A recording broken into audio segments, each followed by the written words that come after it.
What the fuck is that? What the fuck is that? A fucking cat? Hey, don't fucking look at me like that. That's a weird looking fucking cat. It looks like grandma, the fucking thing. I don't even know if that's a fucking cat. Hey, get the fuck out of here. Hey, yo, what the fuck?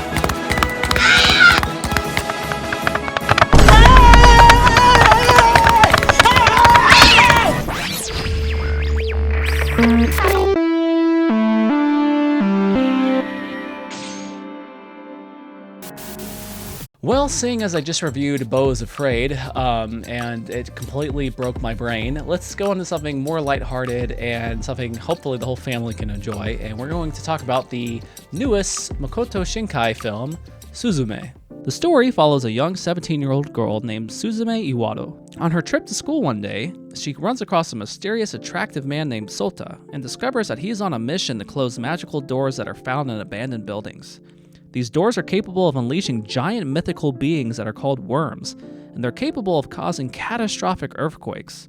The two characters must work together to save the lives of the millions of people living in Japan, and they're going to come across many different wacky, wild characters along the way. So I'm actually fortunate in that I did not hear anything about this movie. I did not see a single trailer, a single poster, anything at all for this movie, or at least I just didn't realize it. And it wasn't until I had two different friends of mine who also review movies tell me, hey, you gotta see it. It's really good. It's by the guy who directed Your Name. And I immediately was like, oh yeah, Shinkai, I know him. I've seen 5 centimeters per second. I've seen The Children Who Chase Lost Voices, Your Name and Garden of Words. I mean, I'm very familiar with his work. Unfortunately, I never got to see his last film, Weathering with You, but I heard good things about that too. And he has a very recognizable style. He definitely loves the little fine details. I mean, there's so many images and comparisons of his shots in his film that his studio does to the real life locations that they're based on. He definitely loves capturing that sense of realism and really having that kind of heightened reality and beauty of nature and urban environments, and just he's a salesman for Japan for sure. So as far as his other work goes, I've never seen a single thing he's made that I could call bad. Everything he's made is good, but he definitely likes to stick with a lot of the same themes, and unfortunately with this film, I can't really say he strays that far away from that, and not that any of those are bad, but I definitely think that I was overhyped whenever people told me about Your Name. I wanted to love it more than I did, but I just kind of liked it. I would probably give it an 8.5 out of 10, maybe a 9. Now, granted, keep in mind, I haven't seen this movie since it came out in the theaters, and that was quite a while ago, and I think I made the mistake of saying it dubbed, and not that I'm a dub hater, but I think that kind of didn't do it any favors, and I probably need to watch it again, because I remember it being beautiful, and I remember it having a pretty good emotional story, but something about it just didn't, reinvent the wheel or anything. It was very good, but it's been a while since I've seen it, so maybe I'll watch it again, and my review will change. But I just remember just not being head over heels for it, and not really being head over heels for anything he's made. Everything he's made is gorgeous, is beautiful. On a technical level, just very well made. But similar to something like Demon Slayer, it's one of those things where it was hyped up so much for me. And again, it does look so beautiful. It makes for a great GIF, makes for great AMVs, makes for a great trailer. When I actually sat down and watched it, I was like, the meat is not as nutritious as I wanted it to be. So when I went into this, all I heard was it's good, who made it.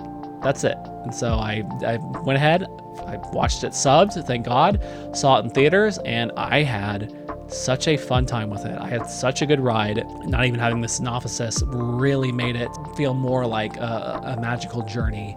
So right off the bat, this movie was way funnier than I thought it was going to be. The humor was on point. If you don't want to know anything about it, I think that's the best way to watch it. I mean, that's the best way to watch most movies, but there is a whole shtick in this movie between a talking cat and a magical walking, talking chair that is just so awesome. I mean, it's gonna go down as like an iconic dynamic duo in all of anime cinema. I mean, I really think it's going to really sell a lot of merch, a a lot of shirts. I think people are gonna get a lot of tattoos based on these two characters. And that was the best part of the movie, was this rivalry, this kind of race between this literally sprinting three-legged chair and this shit-eating asshole of a cat that is still so adorable and so lovable. And that was so much fun to watch. And then our main character, you know, when she gets introduced, she has this very tragic, very sad backstory. This film really has a lot of weight to it, similar to something like Shin Godzilla, and that it's dealing with the tsunami on 3/11. And it didn't feel insensitive. It didn't feel cheap. I thought it was a good way to kind of anchor the character in reality, and help have a healthy way for people to kind of explore that conversation of, you know, loss. But so you automatically you're pulled in. You have attachment to this character because clearly she's got a lot to work through and has her own personal stakes in this. What's really cool is that you have this kind of magical road trip type movie. It doesn't really stay in one place very long, and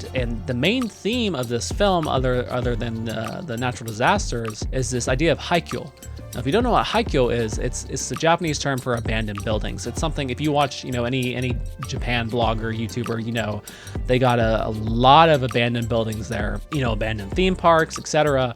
And visually, they're so striking. They're so beautiful because, you know, it's a very liminal space, backrooms kind of vibe, because we're so used to seeing these places super populated. We're used to seeing, you know, these gas stations, corner stores, fishing docks, you know, theme parks, schools, full of life, but they're just empty. It's like Last of Us. Everything's covered in vines. You know, everything's broken down. But there's a beauty to it. There's an art to it, like a sculpture. You know, and this movie is about haikyo and about, you know, these just very kind of familiar but dreamlike places.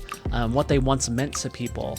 And you know, and there's a lot of Shintoism in this film about, you know, spirits and what kind of is left behind, and you know, of course, with the tsunami, there's a lot of places that got completely decimated and to this day are not cleaned up because it's not safe. So to have a movie that kind of takes that imagery and takes that theme but kind of does something adventurous with it, I think was an amazing idea, and easily the strongest suit of the film, because this director can only make so many movies about blades of grass and close-ups of water glasses and beautiful, you know, mundane everyday things until the shtick gets old. You know, the aesthetic quality of it eventually the novelty will wear off. But he somehow found a way to really just pull you in with this beautiful imagery. And these fun characters. The story, I think, is just in the sweet spot of being just simple enough that you can understand it and follow it, and you don't really get lost. There's not too many characters, thank God. What characters you do meet, you spend just enough time with to really get a good idea of who they are, you know, their everyday life. It's a lot of the people in this film are just normal everyday people. It wasn't full of a bunch of wizards or magical characters or people with powers. They really kind of kept the magic down to a minimum. And you have a very clear goal, very clear stakes. Like, these doors are opening up, these giant ass mystical creatures are coming out. If they fall to the ground, it's gonna kill millions of people. And so they're like, we gotta get here, we gotta go there, we gotta go there. And you keep going and going and going, and you find out little new pieces of information along the way. But on each town she goes to, and each abandoned place, you know, you meet a new just local in the area, and they help her out, and you get this warm fuzzy feeling of community that you often have in a lot of these kind of slice of life anime. And that really, I think, was the heart and soul of this movie, was just all the civilians and characters, you know, friends and things like that. But as far as things I didn't like about the movie, I hate to say it, but this isn't really a spoiler, but there's a core part of the story surrounds this romance. So number one, this romance, now not to morally judge another culture, because obviously I'm from the West, I'm from fucking Texas, I'm not Japanese, and they have different laws there concerning age of consent. But the main character is 17, and the love interest is, I'm assuming, 25-ish. Like he's clearly like he's at the tail end of college, and the character's studying to become a teacher, and there's this weird romance, and at first I thought it was going to be one way and it wasn't going to be reciprocated, and it was going to be kind of like, oh, this girl has, you know, doe eyes for this older handsome dude, but you know, they're going to have this wholesome thing. But as the movie went along, like, he started reciprocating more and more, and it felt very shoehorned. One, because these characters don't know each other very well at all, other than they're both attractive and young. But also, two, it's like, the dynamic here is really fucky. Like, it's really weird. And again, I know, like, people are gonna have different opinions about that, but I think the age gap is just weird. I mean, they've always kind of fetishized high school students, and that's always kind of been a problem with anime, and sometimes it doesn't bother as much as others. Sometimes I'm able to kind of look past it, but it just, let's take the moral and ethical aspect out altogether. All right, let's pretend they were closer in age. I still wouldn't buy it because, again, they don't get to spend enough time together.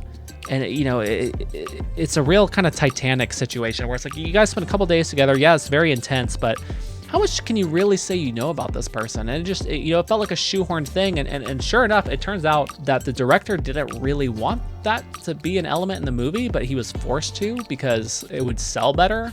And I think it was a producer executive thing. So I think they just kind of had to shoehorn it in. That was the one thing that I just felt like was really unnecessary. They could have had a wholesome relationship, friendship. You really didn't need any romance at all. It's one of those things where it's marketable. People are going to think it's cute, even I think it's kind of weird and inappropriate, but it wasn't bad enough to really hurt the film in its totality for me. But I think the only other thing is that it did run a little long. Now, anime films tend to be 10 hours or 2 hours on average. Anime movies in general just tend to be run longer.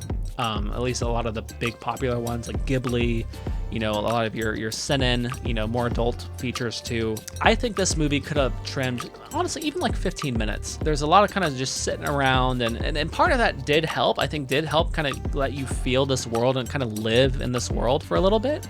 I think it was just a little too much, and it fortunately has a very quick start. Again, you have these very clear objectives going to the next place and the next place and the next place, but I think what point where it dragged down is there's a certain character. This person gets stuck in a certain situation. They need to be saved, right? I think once that part hit, it kind of slowed down a bit. And it was about gearing up to save this person. I think that's the part where it really just kind of dragged. And I think you could have trimmed that up a bit or found a way to reorganize the movie around that. But that's really my main complaint, is that it just ran a little too long and there's a little too much jailbait.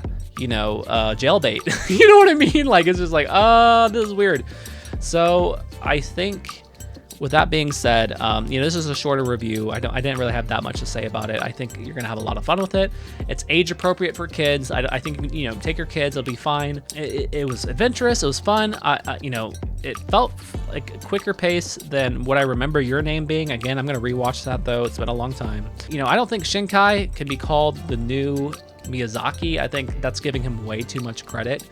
He's great, but Miyazaki is just next level shit always. And I think that's because Miyazaki was not an anime fan. I think Miyazaki was first and foremost just a film kind of director, and he worked in animation, but it was just a tool he used to tell the story. I think, he just had a different relationship with the culture. I think this is the reason why he sticks out. Another thing I wanted to mention and forgot is that the way they use social media in this movie and represent it is some of the most accurate social media representation I've seen in an anime before, and it's honestly one of the most clever and funny and cute aspects of the movie. Since so much of the movie is about discovery and running after things, using social media to track down certain things, and the way they do it in this movie was so funny. And honestly, there's scenes where characters are just texting to one another that made the whole audience laugh, and I was like, wow, that was very clever, and it really kind of embraced the modern world we live in. I hate to break this to you guys, but the art that's gonna come from this movie, from fans on the websites, if you know what I'm saying, involving chairs, is something we're all gonna have to just brace for and accept as a reality. I apologize in advance. And there was also some very sus scenes involving the main character. And this chair, there was a Quentin Tarantino moment with her like standing on the chair, and I was just like, yo, this is getting to some weird freaky fan service. I mean, some of y'all might be like, oh, you're sexualizing something that wasn't, and I'm like, considering the conclusion of the film, I'm not really so sure about that. I'm just saying that was a deliberate choice on the writers and directors' part. The one last thing I will say about this movie is sound design in this was awesome. Music was great. I just now realized that I've been hearing the main theme song of this on TikTok all the time. It's very catchy. It's very memorable. And also too, there's a character in this who's really obsessed with like retro Japanese music and city pop. And considering how big of a comeback and a renaissance that's had with younger American kids, let alone I'm sure people in Japan, I thought that was kind of neat and kind of cool, and added to the charm of this movie. So yeah, sound design was awesome for all the creatures and just the environment, and the music was great. So that definitely is a big plus. So overall, I enjoyed this movie a lot. It moved at a great pace, until the beginning of the third act was a little slow, but for the most part it was fine. It had a lot of likable characters. It was memorable. I would definitely watch this again, and I don't know, I had a lot of fun, and I'm glad that this was like a little treat. I didn't know it was coming out. I didn't know what it was about, and I was like, oh shit. So I just took my nephew and my roommate and we went to see it together, and I was like, damn, that was really fun. A little too much pedophilia, but with the characters there. But other than that, it was great. So if you can look past the age gap of some of the characters and just realize it's a different culture, I think for the most part people will be fine. If you watch anime, you're probably gonna be used to that shit anyways. So I'm gonna go ahead. I'm gonna give this an 8 out of 10. I liked it a lot. I would watch it again, and I'll be excited to see what Shinkai comes out with next. Until next time, thanks for watching.